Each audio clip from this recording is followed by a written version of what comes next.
What's going on? Stash here. And as is the norm for this channel, it is constantly trying to find its footing and undergo certain changes and try to figure out what works. I kind of want to focus on this comment here. I really like this comment because it kind of was a wake-up call for me. I prefer to be a no BS person. Let me put it this way. I like giving my take on things, and I really like having conversations about things. I have constantly tried to figure out what this channel would be, if it would be reaction or commentary, or even made a tech video about a camera that I watched back and was like, I have no idea what I'm talking about, which I understand is part of the process. But again, I'm just trying to figure out. All of those things I was trying to figure out are not me. I'm a person who enjoys conversation. I enjoy topics that maybe other people would enjoy talking about. And that ranges from, entertainment and things like anime, as simple as that, to politics, to socio-political issues. I try to dip my toes in as much as I can. So I thought to myself, and talking to friends, just being myself. I'm going to try a video where it's just me having a conversation with you, but really just myself, about some of the issues, some of the things that pop up, and I'm thinking about doing a monthly recap, right? Some of the big things that happen during the month, and just kind of giving my take on them. And then that way you can engage in a conversation in the comments. If you like the take, if you don't like the take, totally open, as long as there's no hate speech, right? I am totally open to hearing critique, feedback, and giving your take on things. I think that's what we're going to try to do. I think I see a lot of these vlog type channels, and I really like them because they're just conversations, and people get invested. And I think sometimes when I put in the work for a skit or a video and I spend a lot of time editing and trying to make it as perfect as I can, there's not a lot of return on investment, right? I bought a camera and I have a setup and a microphone, and it's obviously not this is not paying the bills, and that's not what the goal is. The goal is to just have a conversation, and maybe one day, invite other creators to talk about it. To call yourself a creator, right? Anybody can be a creator. The problem is when we start defining what a true creator is, because do you get compensated for it? Is it just the fact that you're able to record something on your phone? I don't really know. And I'm not here to say what is and what isn't a creator. Anybody can be a creator. Should everybody be a creator? I don't know. So enough of that boring intro. Let's just have a conversation. So starting with the big thing, right, that happened in March. Will Smith slapping Chris Rock. Here's my take on it. Will Smith, I loved him. I'm from Philadelphia. He's from Philadelphia. I have a real respect for a guy who started from nothing, made his way to the top, made a TV show, dabbled in music, and by dabbled I mean sold platinum records. He's a very talented guy, but in the past couple years, probably more so recently, he's been going through something that none of us are really understanding, or some of us are understanding but are not public about it. He has had issues in his marriage, and he's been talked about, and he kind of just said, F it. I'm going to be open and talk to whoever I need to and let people know this is what's going on, because, I'm going to try and be the realest of the real. That has kind of since come back to bite him because he's turned into a meme. But I think what we saw at the Oscars was a culmination of all of those things kind of piling up, right? It would have been a lot better if he pulled Chris Rock aside at the end of the Oscars and said, hey man, never again, right?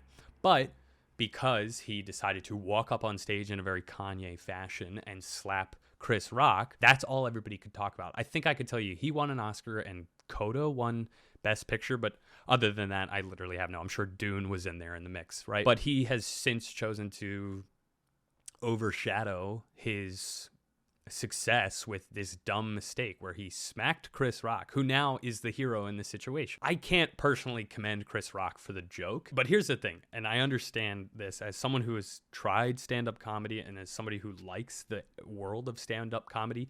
A comedian is supposed to say the thing that gets the joke. Is it off color sometimes? Yeah.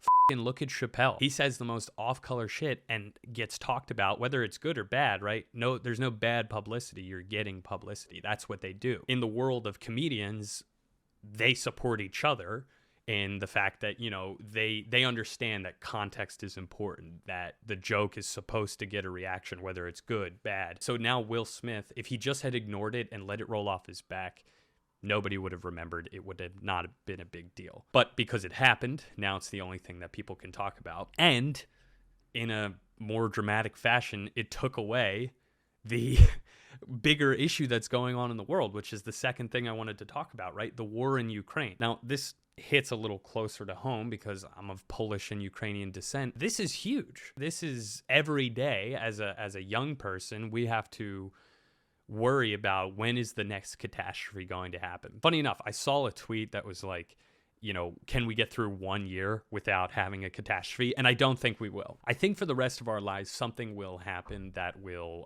be talked about because that's the way social media is, and everything gets recorded now. So there is no time of peace, right? If you think about the beginning of 2020, it was like murder hornets, fires, and like something else that caused reaction like 3 months in a row, and then COVID, and then it was just like it was a terrible start to the year. I don't think we're at a point now where we're going to have anything not happen. The war on Ukraine highlights a couple things, is that the US is not in control as much as people think we are, and that leadership has a very flawed system. We know this, right? The democratic system is very flawed. Now, again, I'm not trying to make this a political show, but I am going to be honest and give my opinion in the fact that any person with a brain can understand that we no longer need old white men running the country. If you look back at history, a lot of the problems that we've had are started by old white men. I don't know who should fix it, but I know it shouldn't be the guy who's on his deathbed, and I know it shouldn't be the guy with no political experience. I'll never say my true political alignment on this channel, but you could guess probably what it is. But to backtrack, this Will Smith thing took away from what's really going on, right? And it's not over. Peace talks are apparently happening as of today, April 2nd, but they're slow moving, and this is going to change the way the world moves forward. Treaties and alignments and allied nations are going to rethink, because like, what the hell is to stop another country from doing this again? So the problem is, we're focusing on the Will Smith, and like, it's been now a week. I'm probably the last YouTuber to talk about this. I'm the last creator to talk about this. It's taken away from a bigger problem. Another thing I wanted to mention is I fucking hate crypto. It's the dumbest, it's stupid web. Yes, the internet is going to evolve to a new spot, but here are the problems. And me as a person who cares for the planet and wants to like be here when I'm 80, crypto is terrible for the environment. In addition to crisis in Ukraine, surging energy prices, crypto is also taking a hold of that. You've seen this already if you're in the world of computers, because you are familiar with the fact that graphics cards got scalped at the ass and were raised their prices because everybody was mining crypto. Which leads me to this next take. I hate that celebrities are getting involved in crypto. Like, obviously Gary Vee he's the guy, he's the business mogul that every guy with a business degree worships. But this idea of celebrities get invested in crypto is a terrible thing for the common person. Celebrities already get away with violent behavior as it is because they're celebrities, they're held to a different status. This idea of them pumping cryptocurrency to then push it onto the common person and then get out while they can. Do you really think Gwyneth Paltrow and Reese Witherspoon are concerned about women in crypto? Like, yeah, maybe it's on their mind, but somebody flashes the idea of like, hey, you could get in on this on a social level and make a shit ton of money. Like that, you have to remember that that's what the difference is between us and them. They have a lot of money, which means they can afford to do crazy shit like this. And then the common person is left holding the bag when they get out of it. Everybody remembers what happened with Soulja Boy, promoting crypto and tweeting the wrong thing.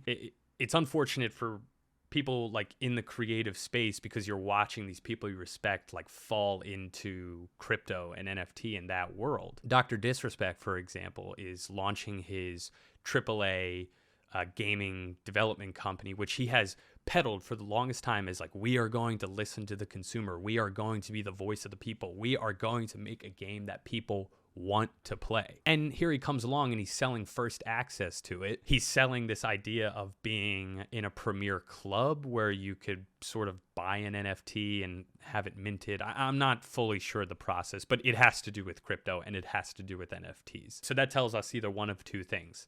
Somebody flashed a bag in his face and was like, if you do this, you're going to make a shit ton of money, which is good for the company.